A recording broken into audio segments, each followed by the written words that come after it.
G'day, g'day, g'day. It's the Mathematical KM, or Keith Malumbi, coming to you with round 7 of the Tuggeranong Club Championships, wheeling out the water horse with the white pieces. Could call it a glacial game. Got a little bit of an advantage and managed to pretty much take it all the way through. So we'll see how it looks. Okay, starting with Fianchetto on both sides. Blacks develop the C knight and the F knight. In reaction to the bishop to C5, it's an automatic E3, and we're nearly getting our full pawn structure. We've got the battery of the queen and bishop, so the next move is forced. It is A3. That's interesting and different, and straight away I'm thinking of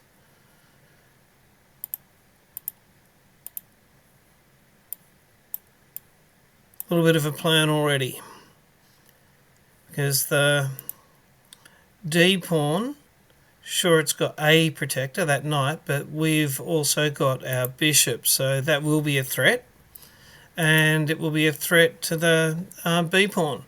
If we can get our knight there, then we've got a little bit of a plan. Hope to get a little bit of an edge. So, along we go. That hasn't changed our plan. Normally, maybe we'd be moving the knight from B1 and getting the full thick-skinned hippo, but right now, strike while the iron's hot, that plan is there. And caution first. I did think maybe it will open things up a little in the middle, and I'm going to castle, and then hopefully my plan will still be there. I'm thinking about that. And computer doesn't like it. So, but it's a very human thing. Black sees that that knight is threatening the D pawn and the B pawn. Protects the B pawn. In we go. And bishop right back. So now we've got basically the starting hippo position, but we've captured one of black's central pawns, and white has got all 8 pawns in the full hippopotamus setup. So at this point I'm thinking if I can just keep that edge, felt like I had an edge all the way through, then maybe we'll be in luck. Black's rerouting the knight. It couldn't really come forward where it was. The computer doesn't like it, but that is the place for the king after castling. Black's knight's coming forward. And I was thinking I will get a little bit more protection on that E pawn. He's got his bishop and potentially a knight threatening the E pawn and then down towards the F pawn, and getting the queen slightly out of the way as well.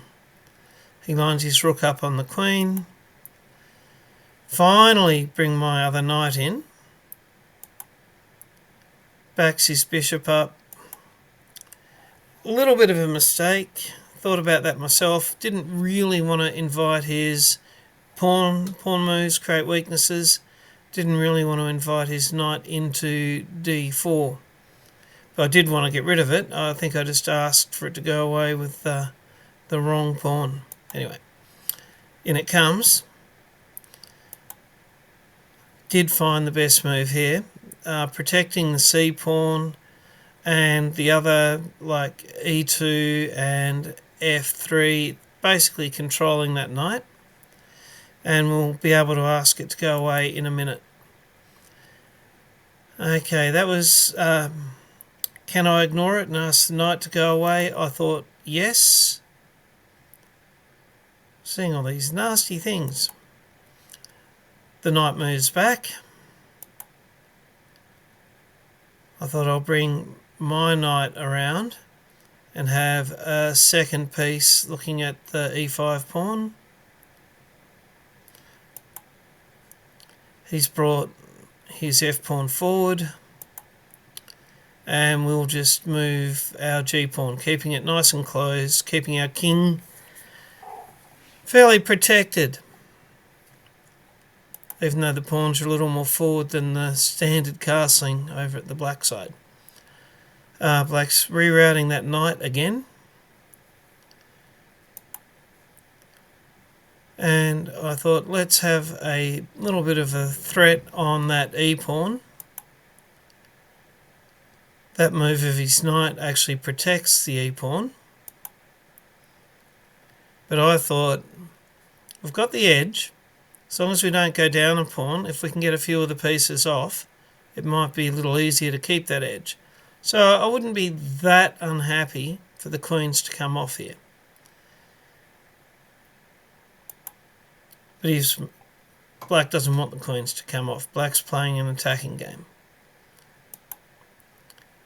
But I've pinned the queen to the king with my queen. Not a whole lot of choices. Apparently it was a mistake, but there you go. Bishop to c8 was the best. We take back. He takes with the knight. I take with my knight. He takes there. So at this stage I have got 7 pawns and black has got 6. So we're still the pawn up. I actually don't mind how my king is, and I've got more space. I'm not feeling too bad. At some stage I'm looking that there'll be a discovered attack on that rook if things don't change, moving the c-pawn forward. He'll have to react with his rook, and which will then allow me to take off another couple of pawns there. And a 1 pawn advantage is huge when it's 2 pawns to 1 pawn, but not that much when it's 8 to 7. So just changing those ratios. But I thought let's threaten his f pawn. He's protected his f pawn. Great move. Well, I did think it stops his f pawn coming forward, so I'm using it as a bit of cover, even for my king. And you'll notice that the bishop is covering these two. This pawn is covering that one, and the rook is covering that one. His rook might be on an open file, except it's not. It's not open. Not open for business. So, and that was, I think, largely why the computer liked the bishop move covering e2. So let's move along. Protecting the f pawn with a pawn, so any dreams of the bishop eventually taking it are gone. Let's go back to the discovered attack plan. Move the bishop back to the fianchetto, connecting the rooks. He's connecting his rooks, looking forward. It's still not open for business, but he's got 2 rooks aiming down it. And I'll go back one thing. If I was to need to take back with my f rook, if something was to happen here, then his bishop could take my f pawn. My f pawn, Freddie, just remember Freddie. Freddie doesn't know it yet, but Freddie's going to win this game, and Freddie's had his number taken by that bishop for a long time, so we'll just have to wait and see how that goes. But for now, if I want to be able to use my f rook, I need to protect that pawn, and the way to protect that pawn is king to g2. And computer didn't mind that. He's rerouting his light bishop to bring it around, maybe to look at my d-pawn, guessing. But let's go discovered attack. Great move. Rook's got to move, can't come forward, the file's not open. And after it moves, then if nothing else, I can have c takes b. He's moved it back to e7. C takes b. A takes b, and now it's reducing the number of pawns while I'm keeping my advantage. So let's get some more pawns if we can. That was the idea here, double threat. I don't expect to win the rook, but I do expect to win that g-pawn.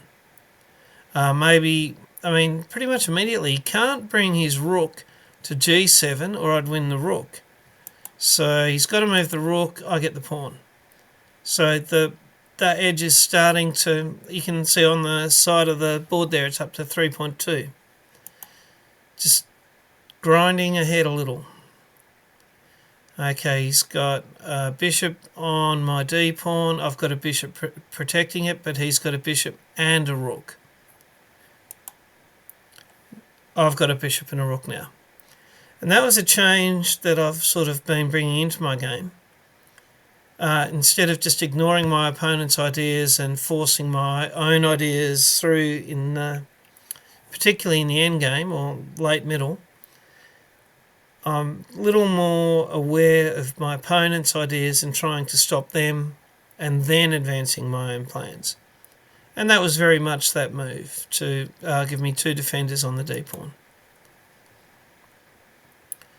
He's brought rook across.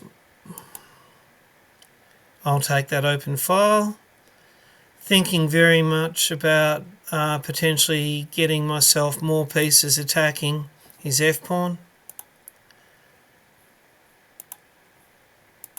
That's threatening my a-pawn, asking him to move away, and now he's got a bishop and the rook protecting his f-pawn. So his f-pawn is looking pretty secure there. So I had a little bit of an idea of moving my, getting a bit of an outpost for that bishop. Moved it out, he's moved his king forward, bishop to the outpost. He can go down the exchange if he wants, swapping a rook for a bishop. So, yeah, he's got two rooks aimed at the bishop, but the bishop is protected by a pawn. I'm bringing myself a second piece, threatening his pawn.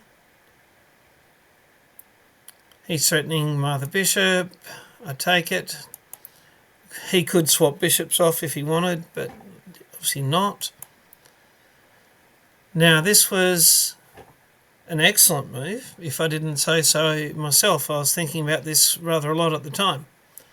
Instead of just taking his bishop and simplifying, we've gone in with a check, and if he takes my bishop with his, then the difference is my rook ends up on e5, giving me two protectors of my bishop, and I just far away prefer where my rook ends up. He takes, I take, I like where my rook is. We're up to plus 4.3 there. H takes g4, H takes g4. That's good, apparently. It's kind of looking... I mean, it says plus 5.5, and that is a lot, but I'm thinking this is looking a bit sad for black with that king there. The king has got two choices. And if the king were to back up to here, then my rook could come across. The king's going to then have to go into the H file, and another rook coming. It's just starting to look really bad. And I was suspecting at the time that he made the correct move in coming forward towards me with his king, but we'll see. The computer liked the king g7. I think eventually if he'd moved his king back to h8, he could have blocked with a rook. on a square that was covered by a bishop. It really wasn't looking good. But anyway, we've got the king, mate and 4, if I play f4 check right now. Have to look into those moves. That's a bit of calculation that I didn't fully get. I was seeing if I can play f4 check with my king 1 square forward, f4 is a bit of a like a mating grid. His king can't go here or here because of the pawn or any of there. f4 is looking very threatening right now. And knowing that, opponent's no slouch, he realised that that mating grid was there, and his best move was rook takes bishop. So, yeah. Now, he's not out of the woods yet. Does get to take the pawn. Rook up to d4. He wins that pawn, but we're trying to checkmate him. Check. It's a forced move. Check. Check. Mate in 30. And it's at this point my opponent did shake my hand and yield, so victory for the Hippo in the club champs here. We both realised that it's not checkmate. He could have continued by taking the pawn, taking the rook, taking the bishop, and at this point his bishop's on the wrong colour to hassle my pawns, and I've got a rook to his bishop, and it's just up 5.7. And also I didn't mention the clock at this point. I had 18 minutes on my clock, he had 10. He chose to stop kicking and screaming at that point. So, victory for the Hippo. Early advantage from one of the standard plans. And the good thing from my point of view was keeping it closed, keeping the advantage, and taking it all the way through to a successful endgame. So that's it from the Mathematical KM, Keith Malumbi.